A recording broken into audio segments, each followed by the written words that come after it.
Sweat vlogs viewers அனைவருக்கும் வணக்கம். இன்னும் உங்கள் சேனல் சப்ஸ்கிரைப் பண்ணாமல் இருக்காங்க, சப்ஸ்கிரைப் பண்ணுங்கள். இப்போ நாங்கள் பார்க்க போகிறது opening principles in chess.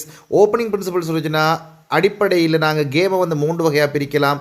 Openings, middle game, end game என்று சொல்லுவோம். அதில் வந்து ஓப்பனிங்ஸ் என்றால் கேமை எப்படி தொடங்குறது, தொடக்க ஆட்டம் என்று தமிழில் சொல்லலாம்.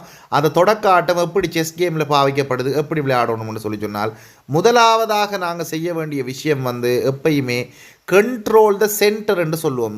சென்டர் கண்ட்ரோல் என்று சொல்லிச்சுன்னா பாருங்கள், E4, E5, D4, D5 இந்த 4 ஸ்கொயர்ஸ் தான் எப்பயுமே எங்களுக்கு சென்டர் ஸ்கொயர்ஸ் என்று சொல்லுவோம்.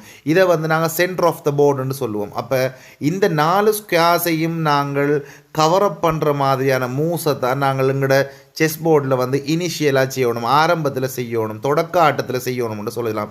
ஓகே பிள்ளைகள், இது தொடர்பான தொடர்ச்சியான வீடியோஸில் இணைஞ்சிருங்க. நாங்கள் ஓப்பனிங் பிரின்சிபல்ஸ் தொடர்பாக ஃபுல் வீடியோன்னு அப்லோட் பண்ணோம். Thank you so much.